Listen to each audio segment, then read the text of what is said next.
ನಮಸ್ಕಾರ ಸ್ನೇಹಿತರೆ, first day first show Kannada ಅರ್ಪಿಸುವ ಈ ಒಂದು ವಿಶೇಷ ಸಿನಿಮಾ ಸೆಗ್ಮೆಂಟಿಗೆ ಸ್ವಾಗತ. ನಾನು ಸುಜಯ್ ರಾಜ್. ಸ್ನೇಹಿತರೆ, 80ರ ದಶಕದಿಂದಲೂ ಸಾಕಷ್ಟು ಸದಭಿರುಚಿಯ ಸಿನಿಮಾಗಳನ್ನು ಕೊಡುತ್ತಾ ರಾಜ್ಯ, ರಾಷ್ಟ್ರ ಮತ್ತು ಅಂತಾರಾಷ್ಟ್ರೀಯ ಮಟ್ಟದಲ್ಲಿ ಪ್ರಶಸ್ತಿಗಳನ್ನು ಪಡೆದುಕೊಳ್ಳುತ್ತಾ ಕಾವ್ಯ ಆಗಿರಬಹುದು ಅಥವಾ ಕಾದಂಬರಿ ಆಗಿರ್ಬೋದು, ಸಣ್ಣ ಕಥೆಗಳ ಮೂಲಕ ಕರ್ನಾಟಕದಲ್ಲಿ ಸದಭಿರುಚಿಯ ಸಾಹಿತಿ ಅಂತ ಹೆಸರು ಮಾಡಿರುವಂತಹ ನಿರ್ದೇಶಕ ಬರಗೂರು ರಾಮಚಂದ್ರಪ್ಪ ಅವರ ನಿರ್ದೇಶನದ ಸ್ವಪ್ನ ಮಂಟಪ ಸಿನಿಮಾ ಇದೇ ಜುಲೈ 25ನೇ ತಾರೀಕು ರಿಲೀಸ್ ಆಗ್ತಾ ಇದೆ. ಸದ್ಯಕ್ಕೆ ಈ ಒಂದು ಸಿನಿಮಾ ಬಗ್ಗೆ ಮಾತಾಡಲಿಕ್ಕೆ ನಮ್ಮ ಜೊತೆಗೆ ನಿರ್ದೇಶಕರಾದಂತಹ ಬರಗೂರು ರಾಮಚಂದ್ರಪ್ಪ ಅವರು, ಹಾಗೆಯೇ ನಮ್ಮ ಕನ್ನಡತಿ ರಂಜನಿ ರಾಘವನ್ ಅವರು, ಹಾಗೆಯೇ DOP ಸರ್ ನಾಗರಾಜ್ ಸರ್ ಇದ್ದಾರೆ. ಸೊ 3 ಜನಕ್ಕೂ ಕಾರ್ಯಕ್ರಮಕ್ಕೆ ಸ್ವಾಗತ. ಸೊ ಹೇಗಿದ್ದೀರಾ 3 ಜನ? ಇವಾಗ ಫುಲ್ ಖುಷಿಯಾಗಿದ್ದೀವಿ. 25ನೇ ತಾರೀಕು ರಿಲೀಸ್ ಇದೆ ಅಂತ ಆ ಒಂದು ಜೋಶ್ನಲ್ಲಿದ್ದೀವಿ. ಓಕೆ ಸರ್, ಪಾರಂಪರಿಕ ಹಿನ್ನೆಲೆಯುಳ್ಳ ಒಂದು ಐತಿಹಾಸಿಕ ಸ್ಥಳದ ಬಗ್ಗೆ ಈ ಒಂದು ಸಿನಿಮಾ ಇರೋದು. ಬಿಕಾಸ್ ಆಡಿಯೋ ಲಾಂಚಲ್ಲಿ ಆಗಿರ್ಬೋದು, ಟ್ರೈಲರಲ್ಲಿ ಆಗಿರ್ಬೋದು, ಅದು ಗೊತ್ತಾಗಿದೆ. ಸೊ ಈ ಥರದೊಂದು ಸಿನಿಮಾ ಇವತ್ತಿನ ಜನ್ರೇಷನ್ನವರಿಗೆ ಗೊತ್ತಾಗಬೇಕಾಗಿರೋದು ಎಷ್ಟು ಪ್ರಸ್ತುತ ಮತ್ತು ಯಾಕೆ ಗೊತ್ತಾಗಬೇಕು ಅವರಿಗೆ ಅಂತ? ಇವತ್ತಿನ ಜನ್ರೇಷನ್ಗೆ ಹೆಚ್ಚು ಪ್ರಸ್ತುತ ಆಗಿ ನೋಡಿದರೆ. ಓಕೆ, ಏಕೆಂದರೆ ಪ್ರತಿ ಜನ್ರೇಷನ್ಗೂ ಒಂದು ಮನೋಧರ್ಮ ಸ್ವಲ್ಪವಾದರೂ ಬದಲಾಗ್ತಾ ಇರುತ್ತೆ. ಆ ಬದಲಾಗ್ತಿರೋ ಅಂಥ ಒಂದು ಸ್ಥಿತ್ಯಂತರದ ಅಂದರೆ ಟ್ರಾನ್ಸಿಷನ್ನ ಸಂದರ್ಭದ ಒಳಗಡೆ ನಾವಿದ್ದೇವೆ ಈಗ. ಹಾಗಾಗಿ ಪಾರಂಪರಿಕ ಸ್ಥಳಗಳಿದಾವಲ್ಲ, ಅವುಗಳ ಮಹತ್ವ ಗೊತ್ತಾಗಬೇಕು ಮತ್ತು ಅವನ್ನು ರಕ್ಷಣೆ ಮಾಡಬೇಕು. ಯಾವಾಗ ಈ ವ್ಯಾಪಾರೀಕರಣದ ಮನೋಧರ್ಮ ಬರುತ್ತೆ, ಆವಾಗ ಚರಿತ್ರೆ ಮುಖ್ಯ ಆಗೋದಿಲ್ಲ, ಅವರಿಗೆ ಪುರಾಣ ಮುಖ್ಯ ಆಗೋದಿಲ್ಲ. ಸೊ ಇದೇನೂ ಮುಖ್ಯ ಆಗದೆ ಇದ್ದಾಗ ಏನಾಗುತ್ತೆ ಅಂದರೆ, ಅವಿದ್ರೆಷ್ಟು ಬಿಡ್ರೆಷ್ಟು ಅಂತ. ಅವು ಬರೀ ಕಲ್ಲುಗಳಲ್ಲ ಅವು. ಯಾವುದೋ ಒಂದು ಕಟ್ಟಡ ಇದ್ದರೆ ಅದು ಬರೀ ಕಲ್ಲಲ್ಲ. ಆ ಕಲ್ಲು ಒಳಗಡೆ ಒಂದು ಇತಿಹಾಸ ಇರುತ್ತೆ, ಕಲ್ಲೊಳಗಡೆ ಒಂದು ಚರಿತ್ರೆ ಇರುತ್ತೆ, ಆ ಕಲ್ಲಲ್ಲಿ ಒಂದು ಪ್ರಭುತ್ವ ಇರುತ್ತೆ, ಹೆಣ್ಣಿನ ನಿಟ್ಟುಸಿರಿರುತ್ತೆ, ಇವೆಲ್ಲ ಇರುವಂಥದ್ದೇನೇನೆ. ಹಾಗಾಗಿ ಅವುಗಳ ಒಂದು ಇತಿಹಾಸ ಇದೆಯಲ್ಲ, ಅದನ್ನು ರಕ್ಷಿಸಬೇಕು ಅನ್ನೋದು ಒಂದು ಮುಖ್ಯವಾದಂಥ ಥೀಮ್ ಇದರಲ್ಲಿ. ಆದರೆ ಅದರ ಜೊತೆಗೇನೆ ಒಂದು ಪ್ರೇಮದ ಅಂತರ್ವಾಹಿನಿ ಸಹ ಈ ಸಿನಿಮಾದಲ್ಲಿದೆ. ನಾಯಕ ಮತ್ತು ನಾಯಕಿಯ ನಡುವೆ ಈ ಕಾರಣಕ್ಕಾಗಿ, ಅಂದರೆ ಬೌದ್ಧಿಕ ಕಾರಣಕ್ಕಾಗಿ ಶುರುವಾದಂಥ ಒಂದು ಪರಿಚಯ ಆನಂತರ ಭಾವನಾತ್ಮಕ ಸಂಬಂಧವಾಗಿಯೂ ಮುಂದುವರಿಯುತ್ತೆ ಇದರಲ್ಲಿ. ಆದರೆ ಕೊನೆಯಲ್ಲಿ ನಿರೀಕ್ಷೆ ಮಾಡದೇ ಇರುವಂಥ ಒಂದು ಕುತೂಹಲಕಾರಿಯಾದಂಥ ತಿರುವು ಸಹ ಇದೆ ಇದರಲ್ಲಿ. ಇವೆರಡೂ ಸೇರಿಕೊಂಡಂತೆ ಜೊತೆಗೆ ಇವತ್ತಿನ ಜನಕ್ಕೆ ಹೆಚ್ಚು ಪ್ರಸ್ತುತವಾಗಬೇಕು, ಇವತ್ತಿನ ಜನಕ್ಕೇ ಇದು ತಲುಪಬೇಕಾಗಿರೋದು. ಏಕೆಂದರೆ ಇವತ್ತು ಬೇರೆ ಬೇರೆ ರೀತಿಯಲ್ಲಿ ಬೇರೆ ಬೇರೆ ಮಾಧ್ಯಮಗಳಲ್ಲಿ ಮುಳುಗಿರುವಂಥ ಯುವಜನತೆ ನೋಡ್ತೇವೆ. ಹಾಗಂತೇಳಿ ಯುವಜನತೆ ಎಲ್ಲ ಕೆಟ್ಟೋಗ್ಬಿಟ್ಟಿದೆ, ಇನ್ನೇನು ಇಲ್ಲಪ್ಪ ಅಂತ ನಾನು ಅಂದ್ಕೊಂಡಿಲ್ಲ. ಇದು ಬದಲಾಗ್ತಿರೋ ಒಂದು ಸನ್ನಿವೇಶ ಇದು. ಅವರಿಗೆ ನಮ್ಮ ಇತಿಹಾಸವನ್ನು ಕುರಿತಂಥ ಒಂದು ಪ್ರಜ್ಞೆ ಮೂಡಬೇಕಾಗಿದೆ ಅನ್ನೋದಿದೆಯಲ್ಲ, ಅದು ಹೆಚ್ಚು ಪ್ರಸ್ತುತ ಅಂದ್ಕೊಂಡಿದ್ದೀನಿ. ಸ್ವಪ್ನ ಮಂಟಪ, ಇಲ್ಲಿ ಸ್ವಪ್ನ ಮಂಟಪ ಅನ್ನೋದು ಈಗಾಗಲೇ ಅಸ್ತಿತ್ವದಲ್ಲಿರೋ, ಈಗ ಕಣ್ಣೆದುರಿಗೆ ಕಾಣ್ತಿರೋ ಮಂಟಪ ಅಲ್ಲ. ಅದು ಒಂದು ಕಾಲ್ಪನಿಕವಾದದ್ದೇ, ಆದರೆ ಅದರ ಆಶಯ ಇದೆಯಲ್ಲ ವಾಸ್ತವಿಕವಾದದ್ದು. ಇದು ನಾನೇ 25 ವರ್ಷಗಳ ಹಿಂದೆ ಬರೆದಂಥ ಒಂದು ಕಾದಂಬರಿ. ಸುಧಾ ಪತ್ರಿಕೆಯಲ್ಲಿ ಧಾರಾವಾಹಿಯಾಗಿ ಇದು ಪ್ರಕಟ ಆಗಿತ್ತು. ಇವತ್ತು ಅದು ಹೆಚ್ಚು ಪ್ರಸ್ತುತ ಅನ್ನೋ ಕಾರಣಕ್ಕಾಗಿ ಈಗ ನಾನು ಕೈಗೆತ್ಕೊಂಡಿದ್ದೇನೆ. ಹಾಗಾಗಿ ಇದು ಜನಗಳಿಗೆ ಹೆಚ್ಚು ತಲುಪಬೇಕು ಅನ್ನೋದು ನಮ್ಮ ಆಶಯ. ಓಕೆ ರಂಜನಿ ಅವರೇ, ಆ್ಯಕ್ಚುಲಿ ಈ ಒಂದು ಸಿನಿಮಾದ ಆಫರ್ ನಿಮಗೆ ಹೇಗೆ ಬಂತು? ಪ್ಲಸ್ ಈಗ ಸಮಾಜ ವಿಜ್ಞಾನದ, ಏಕೆಂದರೆ ಮೇಡಮ್ ಅಂದರೆ ಟೀಚರ್ ಆಗಿ ನೀವು ಆ್ಯಕ್ಚುಲಿ ಕಾಣಿಸ್ಕೊಳ್ತಾ ಇದ್ದೀರಾ ಈ ಸಿನಿಮಾದಲ್ಲಿ. ಸರ್ ಜೊತೆಗೆ ಹೆಂಗೆ ಒಡನಾಟ ಶುರುವಾಯಿತು? ಬಿಕಾಸ್ ನೀವು ಯುವ ಸಾಹಿತ್ಯ ರತ್ನ ಪ್ರಶಸ್ತಿ ಪುರಸ್ಕೃತೆ ಆ್ಯಕ್ಚುಲಿ ನೀವು. ಸೊ ಹೆಂಗೆ ಈ ಕನೆಕ್ಷನ್ ಬಿಲ್ಡ್ ಆಯಿತು ಸರ್ ಜೊತೆಗೆ? ಈ ಸಿನಿಮಾದ ಭಾಗ ಹೇಗಾದ್ರಿ ನೀವು ಅಂತ? ಸರ್ಗೆ ನನ್ನ ಪರಿಚಯ ಇದ್ದಿದ್ದು ನನ್ನ ಭಾಗ್ಯ. ಅವರು ನನ್ನನ್ನು ಕನ್ನಡತಿನಲ್ಲಿ ಅಥವಾ ನನ್ನ ಪುಸ್ತಕಗಳ ಬಗ್ಗೆ ಅವರಿಗೆ ಗೊತ್ತಾಗಿತ್ತು. ಹೀಗೆ ಒಂದು ದಿವಸ ನನಗೆ ಡೈರೆಕ್ಟಾಗಿ ಫೋನ್ ಮಾಡಿದರು. ನನಗೆ ತುಂಬ ಖುಷಿ ಆಯಿತು. ಆ ಫೋನ್ ಬಂದ ತಕ್ಷಣ ಈ ಥರ ನನಗೊಂದು ಒಳ್ಳೆ ರೋಲ್ನಲ್ಲಿ ಕೇಳ್ತಾ ಇದ್ದಾರೆ ಅಂತ. ಇಮಿಡಿಯೇಟಾಗಿ ನನಗೆ ಒಂದೇ ಇದ್ದಿದ್ದೇನೆಂದರೆ, ನನ್ನ ನಿರ್ದೇಶನದ ಸಿನಿಮಾ ಬರ್ತಾಯಿತ್ತು, ಅದು ಇದ್ರ ಮಧ್ಯೆ ಹೆಂಗೆ ಡೇಟ್ಸ್ ಏನಾದರೂ ಕ್ಲಾಶ್ ಆಗುತ್ತಾ, ಏನಾದರೂ ಕಾಂಪ್ರಮೈಸ್ ಆಗುತ್ತಾ, ಈ ಥರ ಅನ್ನಿಸ್ತಾ ಇತ್ತು. ಬಟ್ ಅದೃಷ್ಟವಶಾತ್ ಆ ಥರದ್ದೇನೂ ಆಗಲಿಲ್ಲ, ಎರಡೂ ಸುಗಮವಾಗಿ ಮುಗಿದಿದೆ. ಸೊ ಥ್ಯಾಂಕ್ ಯು ಹೇಳ್ಬೇಕು ಸರ್ಗೆ ಅಷ್ಟೇ ಈ ಆಪರ್ಚುನಿಟಿಗೆ. ಥ್ಯಾಂಕ್ಸ್ ಅಂತ ಅವರು ಸೌಜನ್ಯ. ಅದು ವಾಸ್ತವವಾಗಿ ಇವ್ರ ಕಥೆಗಳನ್ನು ನಾನು ಓದಿದ್ದೆ. ಕಥೆಗಳು ಓದಿದ್ದಷ್ಟೇ ಅಲ್ಲ, ಬರೆದಿದ್ದೀನಿ. ಹೌದು, ಅದ್ರ ಬಗ್ಗೆ ವಿಮರ್ಶೆ ಮಾಡಿ ನಾನು ಆ ಪೇಪರ್ಗಳನ್ನು ನಾನು ಕೇಳಿದ್ದಕ್ಕೆ ನಮ್ಮ ಮನೆಗೆ ಪೋಸ್ಟ್ ಕೂಡ ಮಾಡಿದ್ದಾರೆ ಅವರು. ಮಾಡಿದ್ದೆ. ಹಾಗಾಗಿ ಇವರು ನನಗೆ ಏನು ಬೇಕಾಗಿತ್ತು ಇಲ್ಲಿ ಅಂದರೆ, ಈ ಕಥೆ ಇದೆಯಲ್ಲ, ಈ ಕಥೆ ಸ್ವಲ್ಪ ವಿಶೇಷವಾದ್ದು. ತೀರಾ ಅತಿ ಭಾವುಕತೆ ಇಲ್ಲ, ಆಂತರಂಗಿಕ ಭಾವುಕತೆ ಇದೆ. ಒಳಗಡೆ ಒಂದು ಭಾವುಕತೆ ಇರುತ್ತೆ, ಭಾಳ ವಿಚಾರಗಳನ್ನು ಹೇಳುವಾಗ ಬೌದ್ಧಿಕವಾಗಿರುತ್ತೆ. ಆ ಎರಡನ್ನು ನಿರ್ವಹಿಸೋದಿದೆಯಲ್ಲ, ಆಗ ನೋಡಿದರೆ ವಿಜಯ ರಾಘವೇಂದ್ರ ಅವರ ಪಾತ್ರ ಇದೆಯಲ್ಲ ಹೆಚ್ಚು ಬೌದ್ಧಿಕವಾದ್ದು ಅದು. ಇವ್ರದ್ದು ಹಾಗಲ್ಲ, ಎರಡನ್ನೂ ನಾವು ನಿರ್ವಹಿಸಬೇಕಾಗಿರುತ್ತಲ್ಲ. ಅಂಥದ್ದು ಸಾಹಿತ್ಯ ಗೊತ್ತಿರೋರಾದರೆ ಭಾಳ ಚೆನ್ನಾಗಿರುತ್ತೆ ಅಂತ ನನಗೆ ಸುಲಭ. ಅದು ಸಂಮೋಹನೆ ಮಾಡೋದು ಸುಲಭ. ಅದು ನಾನು ಹೇಳಿದ್ದವರಿಗೆ ಅರ್ಥ ಆಗುತ್ತೆ. ಅವಾಗ ನಾನು ಬಳಸೋ ಭಾಷೆ ಇದೆಯಲ್ಲ ಅದನ್ನು ಅರ್ಥ ಮಾಡ್ಕೊಳ್ಳೋರು ಬೇಕಲ್ಲ ಅಲ್ಲಿ ಕೆಲವು ಸರಿ ಅಲ್ವಾ. ಆ ಕಾರಣದಿಂದ ಇವರು ಸೀರಿಯಲ್ ನೋಡ್ತಿದ್ದೆ. ನನಗದೊಂದು ಹವ್ಯಾಸ ಇದೆ. ನನ್ನ ಸ್ನೇಹಿತರುಗಳು ತಮಾಷೆ ಮಾಡ್ತಿರ್ತಾರೆ, ಕ್ವಿಝಲ್ಲಿ ಯಾರು ಹೆಚ್ಚು ಧಾರಾವಾಹಿಗಳು ನೋಡೋ ಸಾಹಿತ್ಯ ಯಾರು ಅಂದರೆ ಬರ್ಗು ರಾಮಚಂದ್ರಪ್ಪ ಅಂತ ಹೇಳ್ಬೋದು ಅನ್ನೋ ಥರ. ನಾನು ರಿಯಾಲಿಟಿ ಶೋಗಳು ನೋಡ್ತೀನಿ, ಕೆಲವು ಬಿಡುವಿದ್ದಾಗ ಧಾರಾವಾಹಿಗಳು ನೋಡ್ತೀನಿ. ಅಲ್ಲಿ ನಾನು ಎಲ್ಲೋ ಒಂದು ಕಡೆ ನನ್ನ ಮುಂದಿನ ಸಿನಿಮಾಕ್ಕೆ ಇವರು ಹೊಂದಬಹುದಾ ಅಂತಲೂ ಆಯ್ಕೆ ಮಾಡ್ಕೊಳ್ತಿರ್ತೀನಿ. ಹಾಗಾಗಿ ಇವರು ಕನ್ನಡತಿನ ನಾನು ಅಭ್ಯಾಸಕ್ಕಾಗಿಯೇ ನೋಡ್ತೀನಿ, ಕೇವಲ ಮನೋರಂಜನೆಗಲ್ಲ ನಾನು. ಸೊ ಆಗ ನೋಡ್ತಾ ಇರುವಾಗ ಇವ್ರನ್ನ ಎಲ್ಲಾದರೂ ನಾನು ಸಿನಿಮಾದಲ್ಲಿ ಇವ್ರನ್ನ ಆಹ್ವಾನಿಸ್ಬೇಕು ಅಂತ ಅಂದ್ಕೊಂಡಿದ್ದೆ ನಾನು. ಆಗ ಅವ್ರು ಕಾಂಟ್ಯಾಕ್ಟ್ ಮಾಡಿದಾಗ ಅವ್ರು ಸೀದಾ ನನ್ನ ಮನೆಗೆ ಬಂದರು. ಅವ್ರ ಸೌಜನ್ಯ ಅದು ಗೊತ್ತಾಯಿದ್ರೆ. ಮನೆಗೆ ಬಂದರು, ಮಾತಾಡಿದರು. ಬೇರೆ ಯಾವ ಬೇಡಿಕೆಯನ್ನು ನಾನು ಎದುರುಗಡೆ ಇಡಲಿಲ್ಲ. ಅವರು ಒಪ್ಕೊಂಡು ಮಾಡ್ತೀನಿ ಅಂತ ಹೇಳಿದರು. ಚೆನ್ನಾಗೂ ಮಾಡಿದರು. ಅದು ಬಹಳ ಮುಖ್ಯ ಆಯಿತು. ಯಾಕೆಂದರೆ ಆ ಪಾತ್ರನ ಅವರು ಅರ್ಥ ಮಾಡ್ಕೊಂಡಿದ್ರು. ವಿಜಯ ರಾಘವೇಂದ್ರ ಅವರು ಅಷ್ಟೇನೆ. ಯಾಕೆಂದರೆ ಎರಡೂ ಕಷ್ಟದ ಪಾತ್ರ. ನನಗೆ ಇವ್ರದ್ದು ಬೇರೆ ಬೇರೆ ಶೇಡ್ಸ್ ಇದೆ ಇವ್ರ ಪಾತ್ರದಲ್ಲಿ. ಯಾಕೆಂದರೆ ರಾಣಿಯಾಗಿಯೂ ಮಾಡಬೇಕು, ಕಿರಿಯ ರಾಣಿಯಾಗಿ ಮಾಡಬೇಕಿತ್ತು. ಆ ರಾಣಿಯಾಗಿರೋದಕ್ಕೂ ಇಲ್ಲಿ ಇವರು ಮೇಡಮ್ ಆಗಿರೋದಕ್ಕೂ, ಸಮಾಜ ವಿಜ್ಞಾನದ ಅಧ್ಯಾಪಕ, ಎರಡಕ್ಕೂ ಒಂದು ಸಂಬಂಧ ಇದೆ. ಇಲ್ಲಿ ಹೇಗೆ ಅವರ ಸ್ವಾತಂತ್ರ್ಯ ಸ್ವಂತ ಅಭಿಪ್ರಾಯ ಅಂತಿರ್ತಾರೋ ಅಲ್ಲಿ ಹಾಗೇನೇ ಇರ್ತಾರೆ. ಹಾಗಾಗಿ ನಾನು ದ್ವಿಪಾತ್ರ ಮಾಡ್ತಿದ್ದೀನಿ ಅಂದರೆ ಪಾತ್ರ ದ್ವಿಪಾತ್ರ, ಭಾವ ಏಕ, ಬುದ್ಧಿ ಏಕ. ಅದನ್ನು ಚೆನ್ನಾಗಿ ನಿರ್ವಹಿಸಿದ್ದಾರೆ ಅವರು. ಅದೇ 2 ಡಿಫ್ರೆಂಟ್ ಶೇಡ್ಸ್ ಇದೆ. ಅದು ಟ್ರೈಲರಲ್ಲಿ ನೋಡುವಾಗ ಗೊತ್ತಾಗುತ್ತೆ, ಸಾಂಗ್ಸ್ಗಳಲ್ಲೂ ಇದೆ. ಬಟ್ ಅಂದರೆ ನಿಮಗೆ ಯಾವ್ದು ಜಾಸ್ತಿ ಕನೆಕ್ಟ್ ಆಯಿತು ಮತ್ತು ತುಂಬ ರಿಯಲಿಸ್ಟಿಕ್ ಅಂತ ಅನ್ನಿಸ್ತು ಅಂತ? ನನಗೆ ನಟಿಯಾಗಿ ಆ್ಯಕ್ಟ್ ಮಾಡೋದಕ್ಕೆ ತುಂಬ ಹೊಸದು ಅನಿಸಿದ್ದು ರಾಣಿ ಪಾತ್ರ. ಆದರೆ ಮಾಡುವಾಗ ಅದರಲ್ಲಿರೋ ವಿಚಾರಗಳು ಮತ್ತು ಭಾವನೆಗಳು ನನಗೆ ಟೀಚರ್ ಪಾತ್ರನೇ ಜಾಸ್ತಿ ಕನೆಕ್ಟ್ ಆಗಿದ್ದು. ಯಾಕಂದರೆ ಅದು ಪ್ರಸ್ತುತ ಅವಳ ಯೋಚನೆಗಳು, ಆಮೇಲೆ ಅವಳ ನೇರ ನುಡಿ ಆಗಿರಬಹುದು, ಅವಳು ತಗೊಳ್ಳೋ ಅಂಥ ಸ್ಟ್ಯಾಂಡ್ಸು, ನನಗೆ ಒಪಿನಿಯನ್ ಅವಳು ಕೊಡೋ ರೀತಿ, ಇದೆಲ್ಲ ನನಗೆ ತುಂಬ ಇವತ್ತಿನ ಹೆಣ್ಮಕ್ಳಲ್ಲಿ ಇರಬೇಕಾದಂಥದ್ದು. ಮತ್ತು ಅದರ ರೆಪ್ರೆಸೆಂಟೇಷನ್ ಸಿನಿಮಾಲಿ ಭಾಳ ಕಡಿಮೆ. ಏನೋ ಹೆಣ್ಮಕ್ಳು ಹೇಳಿದಾಗ ಬೇರೆಲ್ಲ ಹೇಳಿದೆಲ್ಲ ಕೇಳಿ ತಲೆ ಕುಣಿಸೋ ಹಂಗೆ ಮಾಡಿಬಿಡ್ತಾರೆ. ಅವಳದಾಗಿರೋ ಒಂದು ಅಭಿಪ್ರಾಯ ಇದೆ, ಅದನ್ನು ಅವಳು ಗಟ್ಟಿಯಾಗಿ ವಾದಿಸ್ತಾಳೆ. ಅವಳನ್ನ ಯಾರಾದರೂ ತಪ್ಪು ತಿಳ್ಕೊಂಡ್ರೂ ಪರವಾಗಿಲ್ಲ, ಅವಳ ಅಭಿಪ್ರಾಯನ ಬದಲಾಯಿಸ್ಕೊಳ್ಳಲ್ಲ ಅನ್ನೋ ಒಂದು ವಿಚಾರ, ಆ ಗಟ್ಟಿತನ ಈ ಪಾತ್ರದಲ್ಲಿದೆ. ನಂಗೆ ತುಂಬ ಇಷ್ಟ ಆಯಿತು. Correct sir. Bargur Ramachandrappa sir, actually ನನಗಂದರೆ ಟು ಬಿ ವೆರಿ ಆನೆಸ್ಟ್ ಅಂದರೆ ಹಗಲು ವೇಷ ನಾನು ನೋಡಿದ್ದೀನಿ. ಹಗಲು ವೇಷದಲ್ಲಿ ಕೆಲವೊಂದಷ್ಟು ಅಂದರೆ ಕಮರ್ಷಿಯಲ್ ಎಲಿಮೆಂಟ್ಸ್ ಇತ್ತು. ಅಂದರೆ in the sense, first of all Shivanna ಇದ್ದರು ಅದರಲ್ಲಿ. ಅಂದರೆ ಅದರ ರೀಚ್ ಸ್ವಲ್ಪ ಜಾಸ್ತಿ ಇತ್ತು ಮತ್ತು ಅದರ ಪ್ರೊಡಕ್ಷನ್ ವ್ಯಾಲ್ಯೂಸ್ ಆಗಿರ್ಬೋದು, ಅದನ್ನು ಪ್ರಸ್ತುತಪಡಿಸಿದ ರೀತಿ, ಆ ಒಂದು ಕಥೆನ ಅದರಲ್ಲಿ ಆ ಸ್ಕೇಲ್ ವೈಸ್ ಎಲ್ಲ ಸ್ವಲ್ಪ ಅಂದರೆ ಚೆನ್ನಾಗಿತ್ತು ಅದು ಆ್ಯಕ್ಚುಲಿ. ಅಪಾರ್ಟ್ ಫ್ರಮ್ ದಟ್ ಅಂದರೆ ಅದಾದ ನಂತರ ಕೆಲವು ಶಾಂತಿ ಅಂತ ಒಂದು ಎಕ್ಸ್ಪೆರಿಮೆಂಟಲ್ ಸಿನಿಮಾ ಮಾಡಿದ್ರಿ. ಆ ಥರದ್ದು ಸಾಕಷ್ಟು ನಿಮ್ಮ ಕೆಲಸಗಳು ಆಗಿದೆ ಆ್ಯಕ್ಚುಲಿ. ಬಟ್ ಈ ಸಿನಿಮಾ ಫಾರ್ ಎಕ್ಸಾಂಪಲ್ ಈಗ 2025 ಈ ಸಿನಿಮಾ ಬರ್ತಾ ಇದೆ. ಸೊ ಇವತ್ತಿನ ಆಡಿಯನ್ಸಿಗೆ ಅಂದರೆ ಎಕ್ಸ್ಪೆಕ್ಟ್ ಮಾಡುವಂತಹ ಪೇಸ್ ಅಂದರೆ ಅವರೊಂದು ಸ್ವಲ್ಪ ಸ್ಪೀಡಾಗಿ ಹೋಗ್ತಾ ಇದೆಯಾ ಸಿನಿಮಾ, ಅದು ಎಕ್ಸ್ಪೆಕ್ಟ್ ಮಾಡ್ತಾರೆ. ಪ್ಲಸ್ ಈಗ ನೀವೊಂದು ಪಾರಂಪರಿಕ ಹಿನ್ನೆಲೆಯುಳ್ಳ ಒಂದು ಕಥೆನ ಹೇಳೋಕೆ ಹೊರಟಿರೋದು, ಅವರಿಗದು ಅಂದರೆ ಅಷ್ಟು ಇಂಪ್ಯಾಕ್ಟ್ಫುಲ್ಲಾಗಿ ಅನ್ನಿಸ್ಬೇಕು ಆ್ಯಕ್ಚುಲಿ ನೋಡಿದಾಗ. ಸೊ ಆ ಥರದ ಅಂಶಗಳು ಇರುತ್ತಾ ಇದು ಯಂಗ್ಸ್ಟರ್ಸ್ಗೂ ಅದು ಅಪೀಲ್ ಆಗಬೇಕು. ಅಂದರೆ ಓಕೆ ಇದೆಲ್ಲ ಇದೆ ಅಲ್ವಾ, ಇದೆಲ್ಲ ನಮ್ಮ ನೆಲದ ಕಥೆ ಅಲ್ವಾ, ಇದು ನಮ್ಮ ವಿಷಯ ಅಲ್ವಾ, ಇದು ನಮಗೆ ಗೊತ್ತಿರಬೇಕಲ್ವ ಅಂತ ಅನ್ನಿಸ್ಬೇಕಲ್ವ. ಸೊ ಆ ಥರದ ವಿಷಯಗಳು ಎಷ್ಟಿರುತ್ತೆ, ಯಾವ ರೀತಿ ಇರುತ್ತೆ ನರೇಷನ್ ಹೇಗೆ ಅಂತ? ನೀವು ಸ್ಪೀಡ್ ಬಗ್ಗೆ ಹೇಳಿದ್ರಿ. ಸಾಮಾನ್ಯವಾಗಿ ನನ್ನ ರೀತಿಯ ನಿರ್ದೇಶಕರು ಮಾಡುವಾಗ ಸ್ಪೀಡ್ ಇರೋದಿಲ್ಲ ಅನ್ನೋಂಥ ಒಂದು ನಂಬಿಕೆ, ಅದು ನಾನು ಅದನ್ನು ಮೂಢನಂಬಿಕೆ ಅಂತಿರ್ತೀನಿ ಎಲ್ಲ ಸಾರಿ.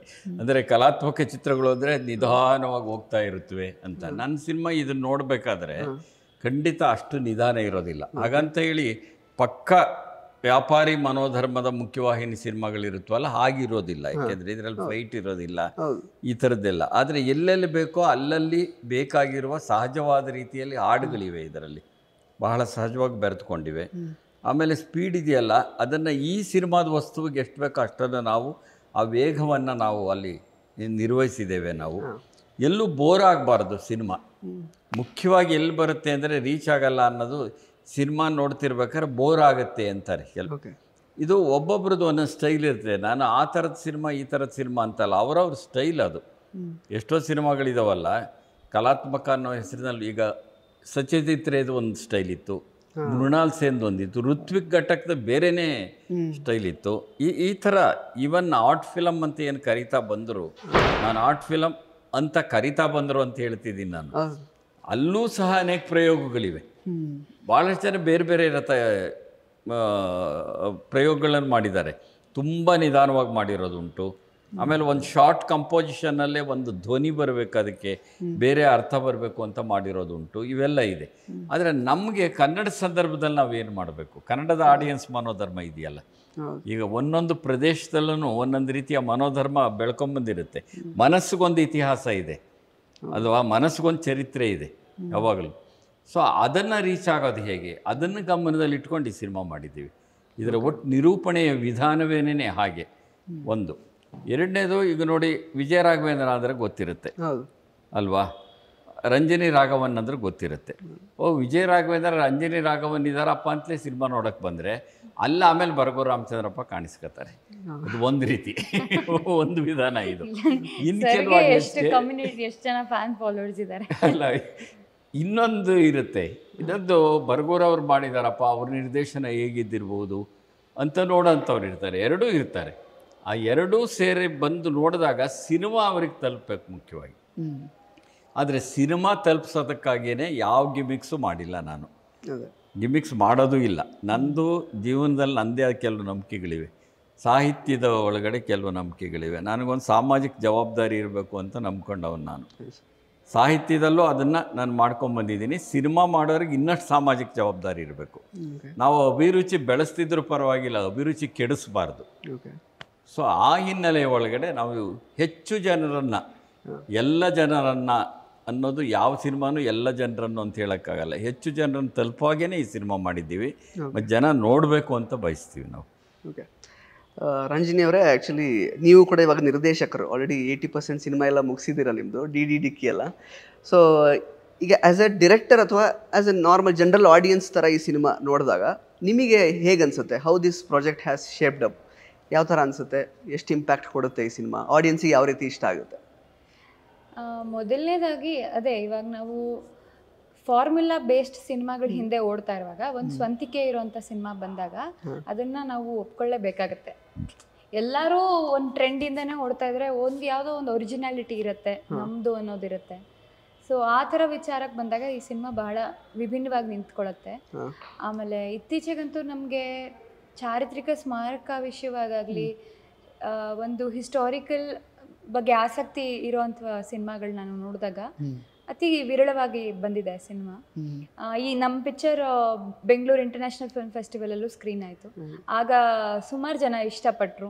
ಸೊ ಇದೆಲ್ಲ ಫೀಡ್ಬ್ಯಾಕ್ ನೋಡಿ ನನಗೆ ಒಳ್ಳೆ ಹೋಪ್ ಇದೆ, ಈ ಸಿನಿಮಾ ಅಟ್ಲೀಸ್ಟ್ ಒಂದು ಟೇಸ್ಟ್ಫುಲ್ ಆಡಿಯನ್ಸಿಗೆ ರೀಚ್ ಆಗುತ್ತೆ ಅಂತ. ಓಕೆ, ಸೊ ಅಂದರೆ ಬೇರೆಯವರೆಲ್ಲ ಟೇಸ್ಟ್ಲೆಸ್ ಅಂತನಾ ಹೇಗೆ? ಅಂದರೆ ಈ ಥರ ಟೇಸ್ಟ್ ಇರೋ ನಾವು ಹೇಳೋದು ಹೇಳಬೇಕಲ್ಲ ಪಾಸಿಟಿವ್ ಆಗಿ. Correct sir. ಇನ್ನು ಆ್ಯಕ್ಚುಲಿ ಫ್ರೇಮಿಂಗ್ ವಿಚಾರ ಅಂತ ಬಂದರೆ, ಆ್ಯಕ್ಚುಲಿ ನನಗೆ ತುಂಬ ವೇರಿಯೇಷನ್ ಅಂತ ಕಾಣಿಸಿದ್ದು ಅದೇ ಸ್ವಲ್ಪ ಹಳೆ, ಈಗ ರಾಜರ ಮತ್ತು ರಾಜರಾಣಿ ಆಸ್ಥಾನದ್ದು ಅಂದರೆ ಒಂದು ಸಾಂಗ್ ಎಲ್ಲ ಬರುತ್ತೆ ಅದೊಂದು. ಪ್ಲಸ್ ಅದು ಬಿಟ್ಟರೆ ಜಾಸ್ತಿ ಈಗ ಹಾಡುಗಳಲ್ಲಿ ಆ ಸ್ವಪ್ನ ಮಂಟಪ ಏನು ಆ ಒಂದು ಲೊಕೇಶನ್ ಇದೆ ಅಲ್ಲೇ ಆಲ್ಮೋಸ್ಟ್ ಶೂಟ್ ಆಗಿರೋದು. ಮತ್ತು ಮೇಡಮ್ದು ಒಂದು ಆ್ಯಕ್ಚುಲಿ ಡ್ಯಾನ್ಸ್ ಎಲ್ಲ ಬರುತ್ತೆ, ಅದೆಲ್ಲ ಇತ್ತು. ಸೊ ನಿಮಗೆ ಏನು ಚಾಲೆಂಜಸ್ ಇತ್ತು? ಸರ್ ಜೊತೆ ಆಲ್ರೆಡಿ ತುಂಬ ವರ್ಕ್ ಮಾಡಿದ್ದೀರಿ ಇಲ್ಲಿ ತನಕ ನೀವು. ಈ ಸಿನಿಮಾದಲ್ಲಿ ಯಾವ ಥರ ಚಾಲೆಂಜಸ್ ಇತ್ತು ಲೈಟಿಂಗ್ ವಿಚಾರ ಅಥವಾ ಎಕ್ಸಿಕ್ಯೂಷನ್ ವಿಚಾರದಲ್ಲಿ? ಲೈಟಿಂಗ್ ವಿಚಾರದಲ್ಲಿ ಬಂದರೆ ಕಮರ್ಷಿಯಲ್ ಸಿನಿಮಾಗಳಿಗೆ ಗ್ಲಾಮರ್ ಜಾಸ್ತಿ. ಹಾಂ, ಈ ಥರ ಸಿನಿಮಾಗಳಿಗೆ ಗ್ಲಾಮರ್ಗಿಂತ ಪ್ರಸ್ತುತ ಏನಿದೆ ಅದು ಮುಖ್ಯ. ಆಮೇಲೆ ಅದನ್ನು ಸ್ವಪ್ನ ಮಂಟಪ ನಾವು ಹಿಂದಕ್ಕೆ ಹೋದಾಗ ನಾವು ಹೇಗೆ ಇಟ್ಕೊಂಡು ಅದೇ ಥರದಲ್ಲಿ ಮಾಡಬೇಕಾಗುತ್ತೆ. ಹೆಚ್ಚಿಗೆ ಗ್ಲಾಮರ್ ಇರಲ್ಲ, ಸಹಜತೆ ಜಾಸ್ತಿ. ಹಾಂ, ರಂಜನಿ ಅವರು ಅದು ಸಹಜತೆ ಅಂತ ಅವ್ರು ಹೇಳಿದ್ರು. ಸಹಜವಾಗಿ ಅಭಿನಯಿಸೋದು ಕಷ್ಟನಾ ಅಥವಾ ಆ ಒಂದು ಅಂದರೆ ಹಳೇದೊಂದು ಬರುತ್ತಲ್ಲ ರಾಜಾರಾಣಿ ಆ ಸ್ಟೋರಿ, ಅದು ಕಷ್ಟನಾ ಸಹಜವಾಗಿರೋದು ಕಷ್ಟನಾ? ನಿಮಗೆ ಯಾವ್ದು ಕಷ್ಟ ಅಂತ? ರಾಜಾರಾಣಿ ಇದೆ ಕಷ್ಟ. ಹೌದಾ? ಅಂದ್ರೆ ಅದನ್ನ ಎಲ್ಲೋ ಒಂದು ಹೊಸದನ್ನ ಆಹ್ವಾನಿಸ್ಕೋಬೇಕು.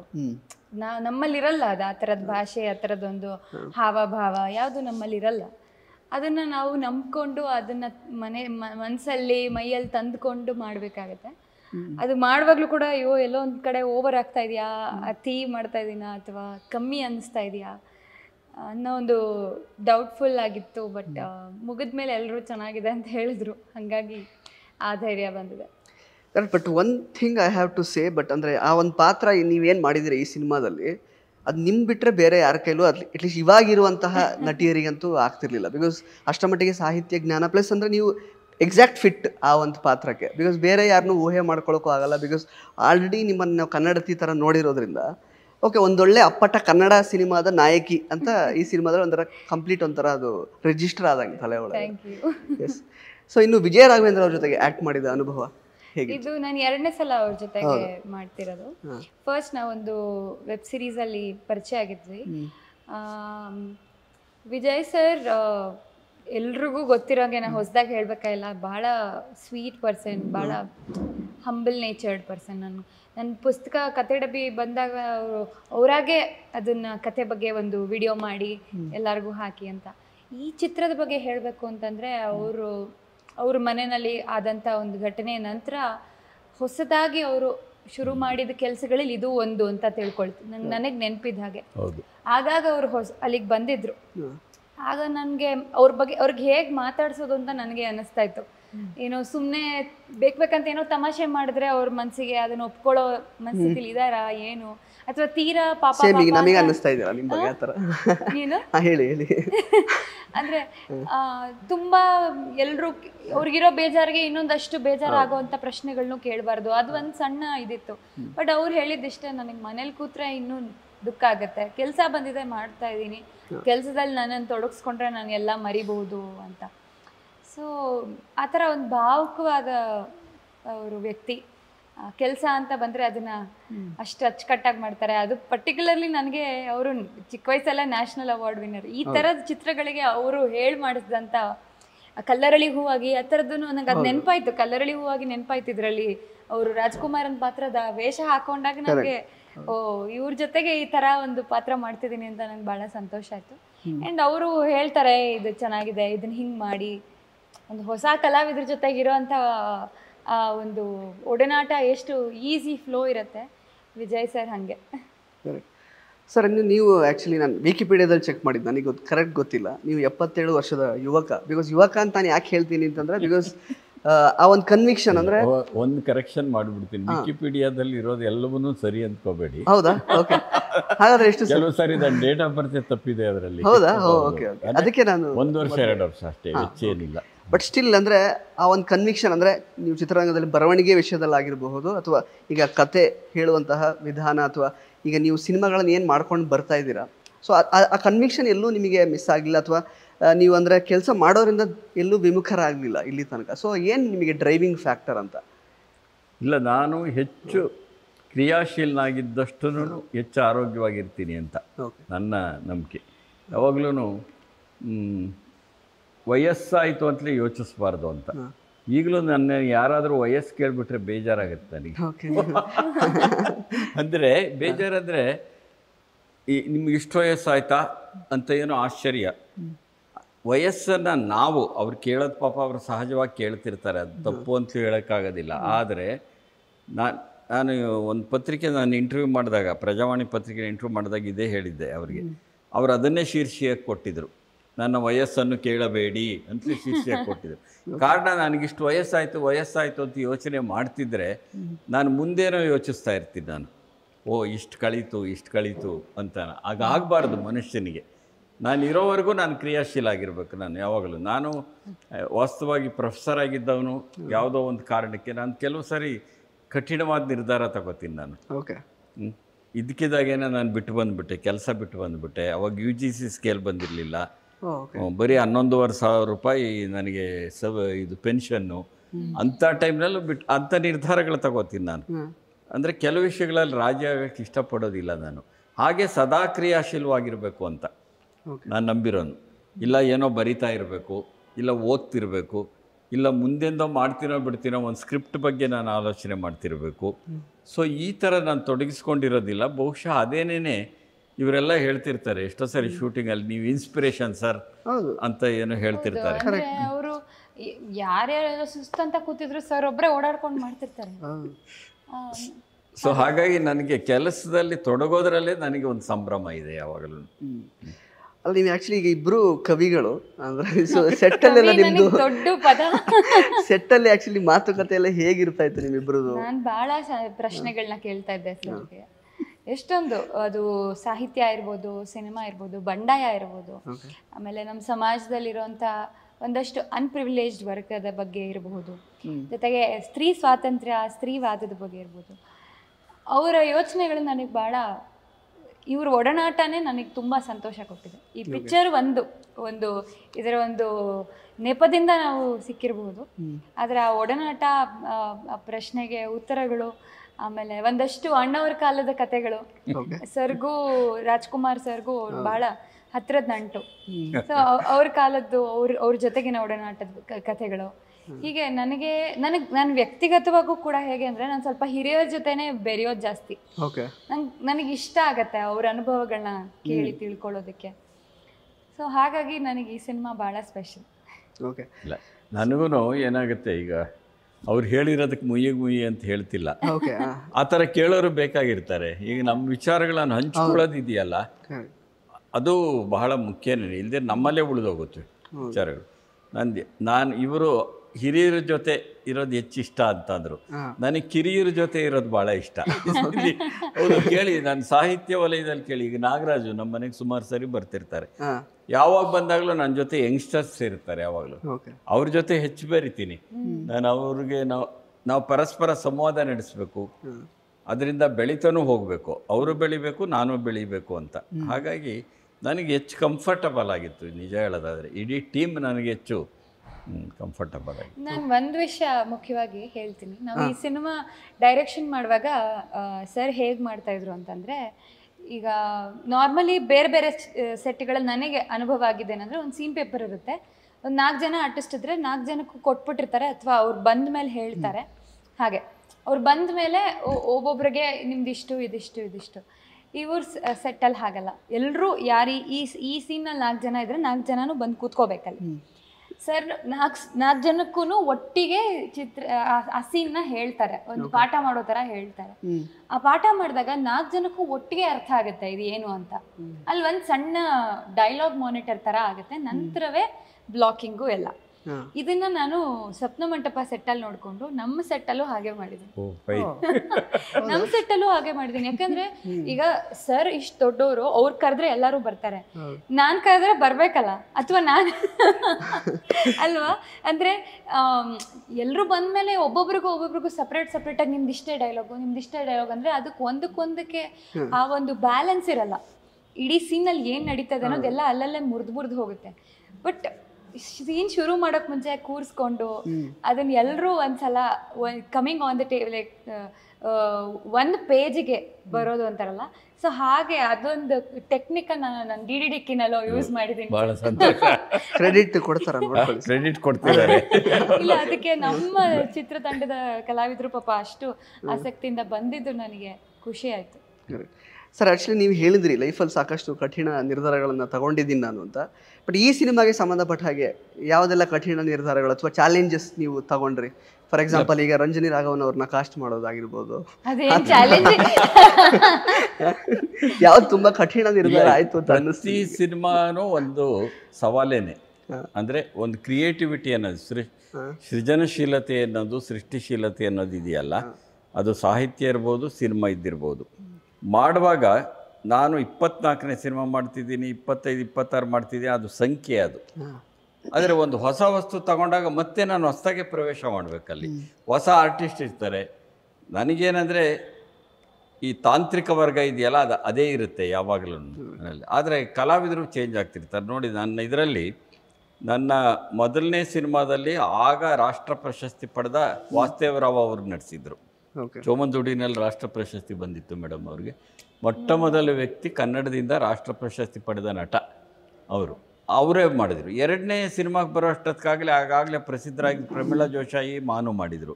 3ನೇ ಸಿನಿಮಾಗೆ ಬರೋ ಅಷ್ಟೊತ್ತಿಗೆ ರೋಹಿಣಿ ಅಟ್ಟಂಗಡಿ ಅವ್ರನ್ನ ಆಹ್ವಾನಿಸಿದೆ ನಾನು. ಗಾಂಧಿ ಸಿನಿಮಾದಲ್ಲಿ ಕಸ್ತೂರ್ಬಾ ಪಾತ್ರ ಮಾಡಿದರು, ಇಂಗ್ಲೀಷ್ ಗಾಂಧಿ ಸಿನಿಮಾದಲ್ಲಿ. ಲೋಕೇಶ್ ಮಾಡಿದರು, ಸಾಯಿ ಕುಮಾರ್ ಮಾಡಿದ್ದಾರೆ, ಶಿವರಾಜ್ ಕುಮಾರ್ ಮಾಡಿದ್ದಾರೆ, ಜಯಂತಿ ಮಾಡಿದ್ದಾರೆ, ಸುಧಾರಾಣಿ ಮಾಡಿದ್ದಾರೆ, ಹರಿಪ್ರಿಯ ಮಾಡಿದ್ದಾರೆ, ತಾರಾ ಮಾಡಿದ್ದಾರೆ, ಹಿಂಗೆ ಪಟ್ಟಿ ಕೊಡ್ತಾ ಹೋಗ್ಬೋದು. ಈ ಮುಖ್ಯವಾಹಿನಿ ಇಲ್ಲಿರುವಂಥ ಅನೇಕರನ್ನು ನನ್ನ ಸಿನಿಮಾದಲ್ಲಿ ನಾನು ಆಹ್ವಾನ ಮಾಡಿದ್ದೀನಿ. ಅವರು ಅಷ್ಟೇ ಇದ್ರಾಗ ಈಗ ಏನು ರಂಜನಿ ಅವರು ಹೇಳ್ತಿದ್ರು, ಶಿವರಾಜ್ ಕುಮಾರ್, ಸಾಯಿ ಕುಮಾರ್, ಜಯಂತಿ ಅವರಿಂದ ಹಿಡಿದು ಸಹ ಅಷ್ಟೇ ನನಗೆ ಗೌರವ ಕೊಟ್ಟು ಮಾಡಿದ್ದಾರೆ. ಅವರು ಎಲ್ಲಿ ಚಾಲೆಂಜ್ ಇರುತ್ತೆ ಅಂದರೆ ಅವರೆಲ್ಲ ಬರ್ತಾರಲ್ಲ, ಬಂದಾಗ ಅವ್ರು ಬಂದ ಹಿನ್ನೆಲೆ ಬೇರೆ ಇರುತ್ತೆ. ಆ ಹಿನ್ನೆಲೆ ಬಂದಿರೋ ಅವರು ನಮಗೆ ಹೊಂದ್ಕೋಬೇಕಾಗಿರುತ್ತೆ ಅಲ್ಲಿ. ಏಕೆಂದರೆ ನಮ್ಮದೊಂದೇನೋ ಒಂದು ಟೀಮ್ ಇರುತ್ತೆ ಇಲ್ಲಿ. ಅದು ಚಾಲೆಂಜ್ ಅಂತ ಒಂದು ಕ್ಷಣ ಅನ್ನಿಸ್ತಿರುತ್ತೆ. ಆದರೆ ಒಂದಂತೂ ನಿಜ, ಬಂದವರು ಒಂದು ದಿವಸ ಹೇಗಿರ್ತಾರೆ ಏನೋ ಗೊತ್ತಿಲ್ಲ, 2ನೇ ದಿವಸದಿಂದ ನಮ್ಮವರೇ ಆಗಿರ್ತಾರೆ ಎಲ್ಲರೂ ನನ್ನ ತಂಡದಲ್ಲಿ. ಸೊ ಹಾಗಾಗಿ ವಸ್ತುವನ್ನು ನಿರ್ವಹಿಸೋ ಚಾಲೆಂಜ್ ಹೊರತು ಕಲಾವಿದರನ್ನು ನಿರ್ವಹಿಸೋದು, ತಂತ್ರಜ್ಞ ನಿರ್ವಹಿಸೋದು ನನಗೆ ಯಾವತ್ತೂ ಚಾಲೆಂಜ್ ಅಂತ ಅನ್ನಿಸ್ಕೊಂಡಿಲ್ಲ. ಆ ವಿಷಯದಲ್ಲಿ ನಾನು ಒಂದು ಅರ್ಥದಲ್ಲಿ ಬಹಳ ದೊಡ್ಡ ಅವಕಾಶ ಪಡೆದಿದ್ದೀನಿ ಅನ್ಸಂತೆ. ದೊಡ್ಡ ದೊಡ್ಡ ನಟರೆಲ್ಲ ನನ್ನ ಜೊತೆಲಿ ಮಾಡಿದ್ದಾರೆ, ನಟಿಯರು ಮಾಡಿದ್ದಾರೆ ನನ್ನ ಸಿನಿಮಾಗಳಲ್ಲಿ.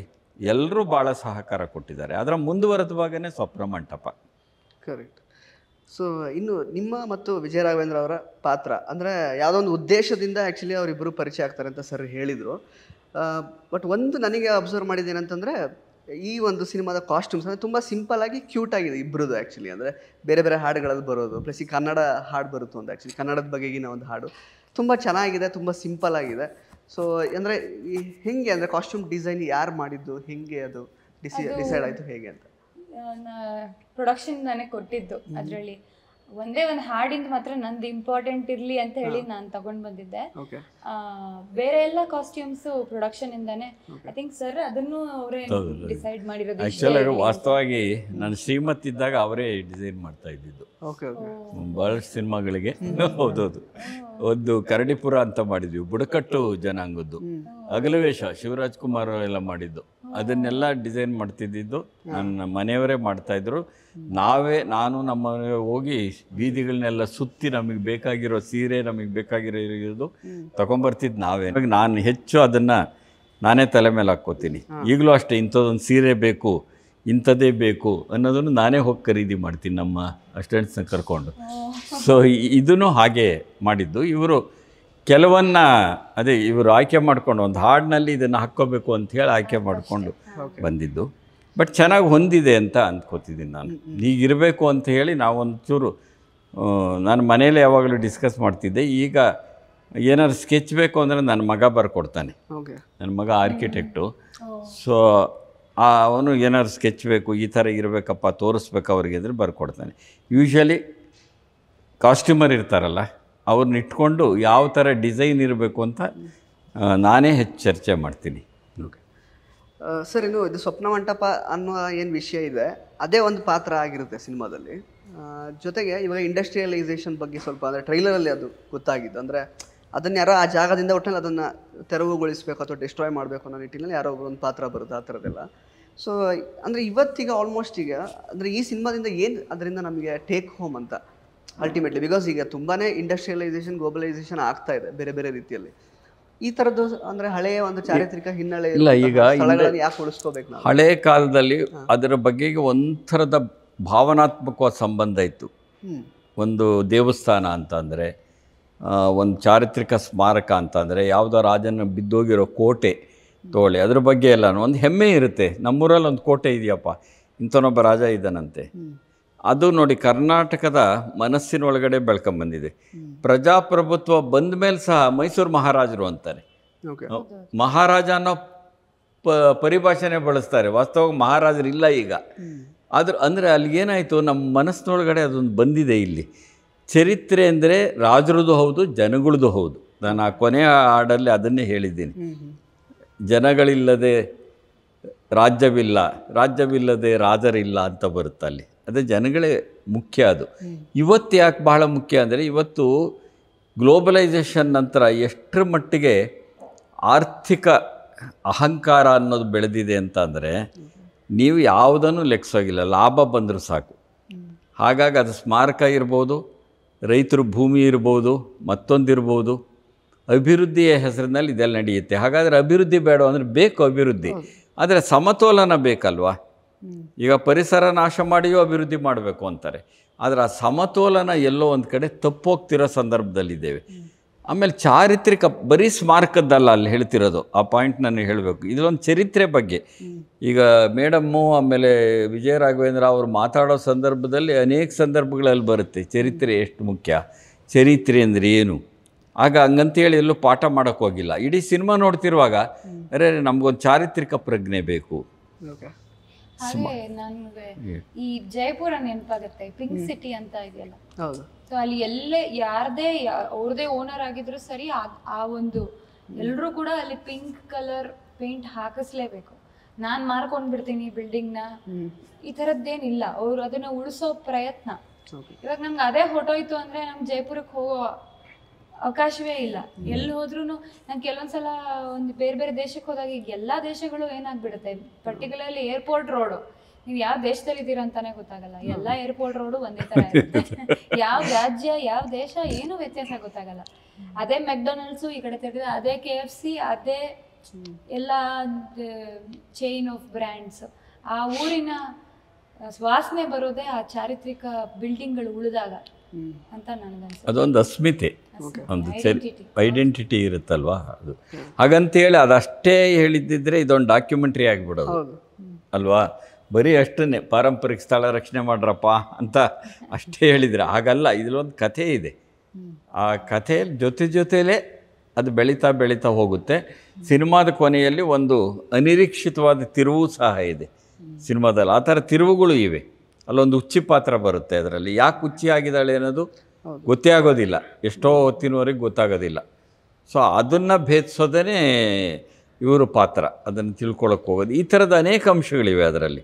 ಹಾಗಾಗಿ ಒಂದಕ್ಕೊಂದಕ್ಕೆ ಹೆಣ್ಕೊಂಡು ಅದರಲ್ಲಿ ಒಟ್ಟಾರೆ ಕಡೆಗೆ ಹೇಳ್ತಕ್ಕಂಥದ್ದೇನು, ಮಾನವೀಯ ಮೌಲ್ಯ ಮುಖ್ಯ ಅನ್ನೋ ಕಡೆಗೆ ನಿಲ್ಲುತ್ತೆ ಅನಿಸುತ್ತೆ ಅದು ನಾನು ಅಂದ್ಕೊಂಡಾಗೆ.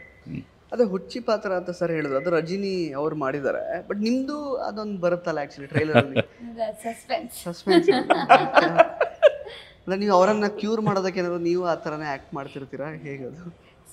ಸಸ್ಪೆನ್ಸ್ ಬಿಟ್ಕೊಡಂಗಿಲ್ಲ. ಅಲ್ಲ, ಅಪರೂಪಕ್ಕೆ ಸಿನಿಮಾದಲ್ಲಿ ಸಸ್ಪೆನ್ಸ್ ಬಂದಿದೆ, ಅದನ್ನ ಈಗಲೇ ಹೇಳ್ಬಿಟ್ರೆ. Okay, yes. ಇನ್ನು ಈಗ ಈ ಸಿನಿಮಾದ ಹೆಸರು ಸ್ವಪ್ನ ಮಂಟಪ ಅಂತ ಆಗಿರೋದ್ರಿಂದ ಅದಕ್ಕೆ ರಿಲೇಟೆಡ್ ಆಗಿ ಕೆಲವೊಂದು ಪ್ರಶ್ನೆಗಳಷ್ಟೇ. ಸೊ ಈಗ ತಲೆ ಒಳಗೂ ಒಂದು ಸ್ವಪ್ನ ಮಂಟಪ ಇರುತ್ತೆ ಆ್ಯಕ್ಚುಲಿ ನಮ್ಮ ತಲೆ ಒಳಗೆ. ಅಂದರೆ ಏನು ಹೇಳೋದು, ಸ್ವಲ್ಪ ಡ್ರೀಮ್ ಟ್ಯಾಂಕ್ ಅಂತ ಅಂದ್ಕೊಳ್ಬೋದು, ಕಲ್ಪನಾ ಲೋಕ. ನಮಗೆ ಅದು ಚಿಕ್ಕ ವಯಸ್ಸಿಂದ ಕೆಲವೊಂದಷ್ಟು ಕನಸುಗಳು ಬರ್ತಾ ಇರುತ್ತೆ, ಕೆಲವು ಸಾಕಾರ ಆಗಿರುತ್ತೆ, ಆಗಿರಲ್ಲ, ಅಥವಾ ಇನ್ನೇನೋ ಹೊಸದಾಗಿ ಹುಟ್ಟಿಸ್ತಾ ಇರುತ್ತೆ, ಆ ಥರದ್ದೆಲ್ಲ. ಸೊ ಅದಕ್ಕೆ ರಿಲೇಟೆಡ್ ಆಗಿ ಈಗ ನಿಮ್ಮ ಲೈಫಲ್ಲಿ ನಿಮಗೆ ಚಿಕ್ಕಂದಿನಿಂದ ಬಹಳ ಕಾಡಿದಂತಹ ಸ್ವಪ್ನ ಯಾವುದು ಅಂತ? ತುಂಬಾ ತಮಾಷೆ ಆಗಿದೆ ಕಾಡಿದಂತ ಸ್ವಪ್ನ ಅಂತ. ಯಾವಾಗ್ಲೂ ನನಗೆ ಮಲ್ಕೊಂಡಿರುವಾಗ ಮಾರನೇ ದಿನ ಎಕ್ಸಾಮು ನಾನಿನ್ನೂ ಓದಿಲ್ಲ ಅಂತ ಬಂದ್ಬಿಡುತ್ತೆ. ಈಗ್ಲೂ ಬರುತ್ತೆ, ಮಲ್ಕೊಂಡಿರ್ತೀನಿ ಬೆಳಗಿನ ಜಾವದಲ್ಲೂ ಯಾವಾಗ್ಲೂ ಅಯ್ಯೋ ಇವತ್ತು ಎಕ್ಸಾಮ್ ಇದೆ ಓದೇ ಇಲ್ಲ. ಎದ್ದ ಮೇಲೆ ಅಯ್ಯೋ ಕಾಲೇಜ್ ಎಲ್ಲ ಮುಗ್ಸಾಗಿದೆ, ಇನ್ಯಾವ ಎಕ್ಸಾಮು ಅಂತ ನೆನಪಾಗುತ್ತೆ. ಅದೊಂದು ಅವಾಗ ಬಂದು ಹೆದರ್ಸೋ ಸ್ವಪ್ನ ನನಗೆ. ಓಕೆ, ಸೊ ನಿಮ್ಮ ಲೈಫಲ್ಲಿ ಒಂದು ಕನಸು ನನಸಾಗಿರುವ ಸ್ವಪ್ನ ಯಾವುದು ಅಂತ? ಸದ್ಯಕ್ಕೆ ಈಗ ನಾನು ನಿರ್ದೇಶನ ಮಾಡ್ತಾ ಇರೋ ಪಿಕ್ಚರೇ ದೊಡ್ಡ ಸ್ವಪ್ನ. ಅದನ್ನ ಈ ತರ ದೊಡ್ಡ ನಿರ್ದೇಶಕರಿಂದ ಒಂದು ಅವರ ಆಶೀರ್ವಾದದಿಂದ ಇಲ್ಲಿ ತನಕ ನಡೀತದೆ. ಅದಕ್ಕಿಂತ ಮುಂದೆ ನಾನು ಏನೂ ಯೋಚನೆ ಮಾಡಿಲ್ಲ. ಓಕೆ, ಸೊ ಇಲ್ಲಿ ತನಕ ನನಸಾಗದೇ ಇರೋದು ಸ್ವಪ್ನ ಯಾವುದು ಅಂತ? ಇನ್ನೂ ಈ ಸಿನಿಮಾ ರಿಲೀಸ್ ಆಗಿಲ್ಲ. ಅದೇನಾ ಡಿಡಿಡಿಕ್ಕಿ ಮತ್ತೆ ಒಂದಿನ್ನು ಅಂದ್ರೆ ನನಗೆ ಸ್ವಪ್ನ ಅಂದ್ರೆ ನಂಗೆ ಏನ್ ಅನ್ಸುತ್ತೆ ಗೊತ್ತಾ, ಈಗ ನಾನು ಇಷ್ಟು ವರ್ಷದಿಂದ ನಾನು ಈ ಸಿನಿಮಾ ಇಂಡಸ್ಟ್ರಿ ಅಥವಾ ಕನ್ನಡ ಕಲಾಲೋಕದಲ್ಲಿ ಅಂತ ನಾನು ಕರೆಯೋಕೆ ಇಷ್ಟಪಡ್ತೀನಿ ಇದೀನಿ. ಆದರೂ ಪ್ರತಿ ಕೆಲಸದ ನಂತರ ನಂಗೆ ಸಿಗತ್ತಾ ಇಲ್ವಾ ಅನ್ನೋ ಒಂದು ಭಯದಲ್ಲೇ ಇದೆ ಆ ವಾತಾವರಣ.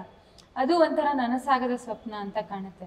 ಅದು ಯಾವತ್ತಿಗೂ ಎಂಡ್ ಆಗಲ್ಲ. ನೆಕ್ಸ್ಟ್ ಏನು ನನಗೆ ಇಲ್ಲೇ ಇರುತ್ತಾ, ಇಲ್ಲಿಂದ ಏನೋ ಇದನ್ನ ನಂಟು ಕಳ್ಸ್ಕೊಂಡ್ಬಿಡುತ್ತಾ ಅನ್ನೋ ಒಂದು ಭಯ ಇದೆ ನನಗೆ. ಯಾಕಂದ್ರೆ ಇಲ್ಲಿ ಏನು ಕಂಟಿನ್ಯೂಸ್ ಕೆಲಸ ಸಿಗುತ್ತೆ ಅಂತ ಯಾರು ಗ್ಯಾರಂಟಿ ಕೊಡೋಕ್ಕಾಗಲ್ಲ.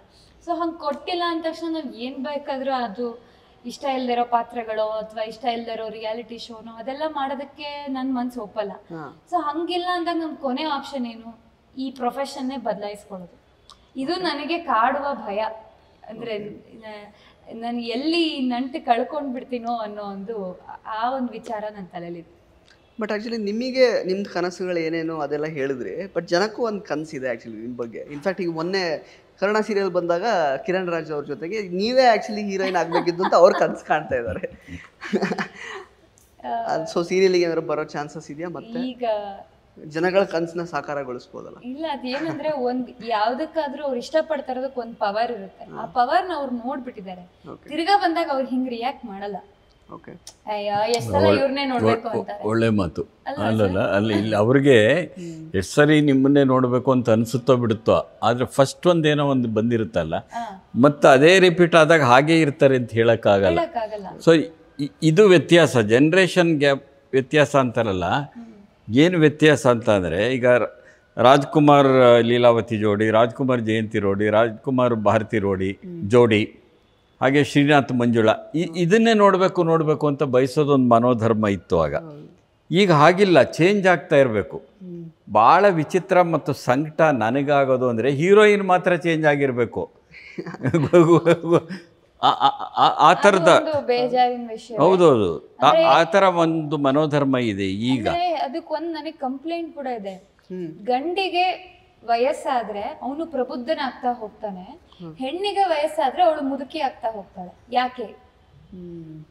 ಇದು ಸರಿಯಲ್ಲ. ಇದು ಅಂದ್ರೆ ಒಂದು ಆಬ್ಜೆಕ್ಟಿಫೈ ಮಾಡೋದು, ಒಂದು ಮಹಿಳೆಯ ದೇಹವನ್ನ ಆಬ್ಜೆಕ್ಟಿಫೈ ಮಾಡ್ತಿದ್ದಾರೆ ಅಂತ ಅರ್ಥ. ಅವಳ ಮುಖದಲ್ಲಿರೋ ಗೆರೆ ಅನುಭವದ ಗೆರೆಯಾಗಿ ಕಾಣಲ್ಲ ಅವ್ರಿಗೆ. ಗಂಡಸಿನ ಮುಖದ ಗೆರೆ ಏನೋ ಪ್ರಬುದ್ಧತೆ, ಅನುಭವ, ಈಸ್ ಏಜಿಂಗ್ ಲೈಕ್ ವೈನ್ ಅಂತ. ನಾನು ಸಿನಿಮಾದಲ್ಲಿ ಚೆನ್ನಾಗಿ ಆಕ್ಟ್ ಮಾಡೋಕ್ಕೆ ಇದೇ ಕಾರಣ. ಅಂದರೆ ವಿಚಾರಗಳ ಒಂದು ಸಮಾನತೆ ಇದೆ ಇಂಥ ವಿಷಯಗಳಲ್ಲಿ. ಅವ್ರು ಗಂಡಸರನ್ನು ಬೈತಿದ್ದಾರೆ, ಆದರೆ ಅಲ್ಲ ತಮಾಷೆಗೆ ಹೇಳಿದೆ, ಆದರೆ ನನ್ನನ್ನಲ್ಲ. ಬಟ್ ಏನ್ ಗೊತ್ತಾ, ಹಂಗೆ ಅನ್ಕೊಳ್ಳೋರಲ್ಲಿ ಹೆಂಗಸರು ಇದ್ದಾರೆ. ಆಕ್ಚುಲಿ ಅವರು ಹೀರೋನ ಆಕ್ಚುಲಿ ಅವ್ನು ಸಖತ್ತಾಗಿದ್ದಾನೆ, ಅವನ್ನೇ ನೋಡಕ್ ಇಷ್ಟಪಡೋರಲ್ಲಿ ಹೆಂಗಸರು ಇದ್ದಾರೆ. ಗಂಡಸರು ಮಾತ್ರ ಎಲ್ಲರೂ. ಅಂದ್ರೆ ಏನಾಗತ್ತೆ, ಎಷ್ಟೋ ಸಲ ಈ ಪೇಟ್ರಿಯಾರ್ಕಿಯ ಒಂದು ಅವ್ರು ಏನ್ ಬುದ್ಧಿ ಕತ್ಕೊಟ್ಟಿದಾರಲ್ಲ, ಅದನ್ನ ಮುಂದ್ ತಗೊಂಡ್ ಹೋಗೋದು ಅದಕ್ಕೆ ವಿಕ್ಟಿಮ್ಗಳೇ. ಹೌದು, ಸೊಸೆ ವಿಕ್ಟಿಮ್ ಅಂದ್ರೆ ತಲೆ ಒಳಗೆ ಕುತ್ಕೊಂಡ್ಬಿಟ್ಟಿದ್ದಾರೆ. ನೋಡಿ, ಯಾವ್ದೇ ಮನೇಲಾಗ್ಲಿ ಅತ್ತೆ ತಾನು ಅನುಭವಿಸಿ ಕಷ್ಟನ ಸೊಸೆ ಅನುಭವಿಸ್ಬೇಕು ಅಂತಾನೆ ಯೋಚನೆ ಮಾಡ್ತಾರೆ. ಅಥವಾ ತಾಯಿನೂ ತಾನು ಅನುಭವಿಸಿದ ಮೌನವನ್ನ ನಾನು ಅನುಭವಿಸಿದ್ದೆ, ನಾನು ಮೌನ, ಕಂಡೀಷನ್ಡ್ ವಿಮೆನ್ ಅಂತಾರೆ ಅವ್ರನ್ನ. ನೀನ್ ಹೀಗಿದ್ರೇನೆ ಒಂದು ಸರಿಯಾದ ಹೆಣ್ಣು ಅಂತ. ನನ್ನ ಮಗಳು ಹಂಗೆ ಇರ್ಲಿ ಅಂತಾರೆ. ಅದು ವಿಕ್ಟಿಮ್ಗಳು ಇನ್ನೊಂದು ವಿಕ್ಟಿಮ್ಗೆ ಪಾಸ್ ಆನ್ ಮಾಡ್ಕೊಂಡು ಬರೋದು. ಅದು ಗಂಡಸರು ಜಾಸ್ತಿ ಹೇಳಕ್ ಹೋಗಲ್ಲ. ಅದು ಏನು ಮಾಡಕ್ಕಾಗಲ್ಲ. ಅದನ್ನ ನಾವು ಆ ಟ್ರಾಮಾ ಅಂತಾರೆ, ಜನರೇಷನಲ್ ಟ್ರಾಮಾನ ಹೆಣ್ಮಕ್ಳೇ ಅದನ್ನ ಸಾಯಿಸ್ಬೇಕು. ಹೌದು, ಸಾಯಿಸ್ಬೇಕು. ಇಲ್ಲಾಂದ್ರೆ ಹೆಣ್ಮಕ್ಳೇ ಆಕ್ಚುಲಿ ಹುಡುಗಿಯರು ಏನಾದ್ರು ಸ್ವಲ್ಪ ಏಜ್ ಆದವರು ಮತ್ತೆ ಹೀರೋಯಿನ್ ಆಗಿ ಬರ್ತಾರೆ ಅಂತಂದ್ರೆ ಅವರೇ ಅಕ್ಸೆಪ್ಟ್ ಮಾಡ್ಕೊಳಕ್ ರೆಡಿ ಇರಲ್ಲ. ಮಾಡ್ಕೊಳ್ಳೋದು ಆ ದೃಷ್ಟಿಕೋನ ಬದಲಾಗಬೇಕು. ನಾವು ನೋಡೋ ದೃಷ್ಟಿನೇ ಚೇಂಜ್ ಆಗಬೇಕು ಅಂತ. ಸರ್, ಸೊ ಸ್ವಪ್ನ ಮಂಟಪ ಬಗ್ಗೆ ಸಾಕಷ್ಟು ವಿಷಯಗಳನ್ನ ತಿಳ್ಕೊಂಡ್ವಿ. ಈಗ ಜುಲೈ 25ನೇ ತಾರೀಕು ರಿಲೀಸ್ ಆಗ್ತಾ ಇದೆ. ವಿಜಯ ರಾಘವೇಂದ್ರ ಅವರು, ರಂಜನಿ ರಾಘವನ್ ಅವರು, ಸುಂದರಾಜ್ ಸರ್ ಇದ್ದಾರೆ, ಮತ್ತು ಸಾಕಷ್ಟು ಜನ ಕಲಾವಿದರಿದ್ದಾರೆ. ಈ ಸಿನಿಮಾ ಜನಗಳಿಗೆ ಯಾಕೆ ಇಷ್ಟ ಆಗಬೇಕು? ಈ ಸಿನಿಮಾನ ಯಾಕೆ ಜನಗಳು ನೋಡಲೇಬೇಕು? ಇಲ್ಲ, ಒಂದು ಸದಭಿರುಚಿಯ ಚಿತ್ರ ಇದು. ಒಂದು ವಿಶೇಷವಾದ ಆಶಯ ಇರುವಂಥ ಚಿತ್ರ. ಪಾರಂಪರಿಕ ಸ್ಥಳಗಳನ್ನು ರಕ್ಷಿಸಬೇಕು ಎನ್ನುವ ಒಂದು ಕಾರಣವನ್ನು ಇಟ್ಕೊಂಡು ಅದರ ಮುಖಾಂತರವಾಗಿ ಒಟ್ಟಾರೆ ಮಾನವೀಯ ಮೌಲ್ಯ ಮುಖ್ಯ ಅಂತ ಹೇಳ್ತಿರೋವಂಥ ಸಿನಿಮಾ. ಆ ಕಾರಣಕ್ಕಾಗಿ ಇದನ್ನು ಜನ ನೋಡಬೇಕು ಅಂತ ನಾವು ನಿರೀಕ್ಷೆ ಮಾಡ್ತೇವೆ. ಆದರೆ ಜನ ನೋಡಬೇಕು ಅಂತ ಆದೇಶ ಮಾಡೋಕ್ಕಾಗಲ್ಲ. ನಾವು ಜನ ನೋಡಬೇಕು ಅನ್ನೋ ನಿರೀಕ್ಷೆ ಮತ್ತು ಜನ ನೋಡಬೇಕು ಅನ್ನೋಂಥ ವಿನಂತಿಯನ್ನು ಮಾಡೋಕ್ಕೆ ಮಾತ್ರ ನಮಗೆ ಹಕ್ಕಿದೆ. ಹಾಗಾಗಿ ಈ ಸಿನಿಮಾನ ಜನ ಹೆಚ್ಚು ನೋಡಬೇಕು. ಸದಭಿರುಚಿ ಒಂದಂತೂ ಹೇಳಬಲ್ಲೆ, ಅಭಿರುಚಿ ಇದೆಯಲ್ಲ ಅದನ್ನು ಬೆಳೆಸುತ್ತೋ ಬಿಡಿಸುತ್ತೋ ಅನ್ನೋದು ಬೇರೆ ವಿಷಯ. ಅಭಿರುಚಿಯನ್ನು ಕೆಡಿಸೋದಿಲ್ಲ ನಮ್ಮ ಸಿನಿಮಾ. ಇವತ್ತು ಬಹಳ ಮುಖ್ಯವಾಗಿ ಬೇಕಾಗಿರೋದು ಸದಭಿರುಚಿಯ ಚಿತ್ರಗಳು ಬೇಕಾಗಿದೆ. ಆಮೇಲೆ ನಾನೊಂದು ತತ್ವ ಹೇಳ್ತೀನೋ ಬಿಡ್ತೀನೋ ಅದು ಆಮೇಲೆ ಲೆಕ್ಕ ಹಾಕೋಣ, ನನ್ನ ತಾತ್ವಿಕತೆ ಏನು ಅಂತ. ಕಡೆ ಪಕ್ಷ ಒಂದು ಸದಭಿರುಚಿಯ ಚಿತ್ರ ಇದೆಯಲ್ಲ ಅದು ಬೇಕಾಗಿದೆ. ಅಂಥ ಒಂದು ಸದಭಿರುಚಿಯ ಚಿತ್ರವನ್ನಾಗಿ ಕನ್ನಡಿಗರು ಇದನ್ನು ಪ್ರೋತ್ಸಾಹಿಸಬೇಕು ಅಂತಲೇ ನಮ್ಮೆಲ್ಲರ ನಿರೀಕ್ಷೆ ಮತ್ತು ಆಶಯ ಮತ್ತು ವಿನಂತಿ. ಸರ್, ನೀವೇನು ಹೇಳಕ್ಕೆ ಇಷ್ಟಪಡ್ತೀರಾ ಕೊನೆಯದಾಗಿ? ಪ್ರತಿಯೊಬ್ಬ ಪ್ರೇಕ್ಷಕರು ಬಂದು ಈ ಸಿನಿಮಾ ನೋಡಬೇಕು. ಅವ್ರು ಬರೋ ಅದ್ರ ಜೊತೆಗೆ ಅವರ ಸ್ನೇಹಿತರನ್ನು ಕರೀತಾರೆ. ಅಂದರೆ ನಿರ್ಮಾಣ ಮಾಡ್ಕೊಂಡಿರ್ತೀರ, ಮತ್ತು ಇನ್ನೊಂದು ಸಿನಿಮಾ ಬರುತ್ತೆ. ಅನುಕೂಲ ಸಿಗಲ್ಲ. ರಂಜನಿ ಅವರು ಇದು ಆ್ಯಕ್ಚುಲಿ ಸರ್ದೊಂದು ಕಾದಂಬರಿ ಆಧಾರಿತ ಒಂದು ಪೋರ್ಷನ್. ಸೊ ಈ ಥರದ ಸಿನಿಮಾಗಳಿಗೆ ಗೆಲುವು ಸಿಕ್ಕಾಗ ನಾನು ಒಬ್ಬ ಬರಹಗಾರ್ತಿಯಾಗಿ ನನ್ನ ಸಿನಿಮಾಗಳು ಈ ಥರ ನಾವೆಲ್ ಬೇಸ್ಡ್ ಇದ್ದರೆ ಈ ಥರದ ಪ್ರಯತ್ನಗಳು ಮಾಡ್ಬೋದು ಅನ್ನೋ ಧೈರ್ಯ ಮುಂದೆ ಬರುತ್ತೆ. ಇಲ್ಲಾಂತಂದರೆ ಎಷ್ಟೋ ಒಂದು ಪಾಸಿಟಿವ್ ಆಗಿ ಗೆಲ್ತಾ ಇರುವಂತಹ ಫಿಲ್ಮ್ ಇಂಡಸ್ಟ್ರೀಲಿ ಸಾಹಿತ್ಯಕ್ಕೂ ಸಿನಿಮಾಗೂ ನಂಟು ಚೆನ್ನಾಗಿರುತ್ತೆ. ನಾವು ಆ ನಂಟನ್ನು ಉಳಿಸ್ಕೊಂಡಷ್ಟು ನಾವು ಒಳ್ಳೊಳ್ಳೆ ಪಿಕ್ಚರ್ನ ಮಾಡೋಕ್ಕೆ ಸಾಧ್ಯ. ಸೊ ಆ ಥರ ಆಗಬೇಕು ಅಂದರೆ ಇದು ನಮ್ಮ ಸಪ್ನ ಮಂಟಪ ಆ ಥರದ ಸಿನಿಮಾಗಳು ಗೆಲ್ಲಬೇಕು. ಹಾಗೆ ಈಗ 25ನೇ ತಾರೀಕು ಸಿನಿಮಾನ ನೋಡಿ ನಮ್ಮನ್ನು ಪ್ರೋತ್ಸಾಹ ಮಾಡಿ. Thank you so much. 3 ಜನಕ್ಕೂ ನಿಮ್ಮ ಸಮಯಕ್ಕೆ 3 ಜನಕ್ಕೂ ಒಳ್ಳೆಯದಾಗಲಿ. All the best. ನಮಸ್ಕಾರ. ಸೊ ಸ್ನೇಹಿತರೆ, ಇದಾಗಿತ್ತು ಸ್ವಪ್ನ ಮಂಟಪ ತಂಡದ ಮಾತುಗಳು. ಈ ಒಂದು ಸಿನಿಮಾ ಜುಲೈ 25ನೇ ತಾರೀಕು ರಿಲೀಸ್ ಆಗ್ತಾ ಇದೆ. ದಯವಿಟ್ಟು ಈ ಸಿನಿಮಾನ ಚಿತ್ರಮಂದಿರಗಳಲ್ಲೇ ನೋಡಿ. ಧನ್ಯವಾದಗಳು.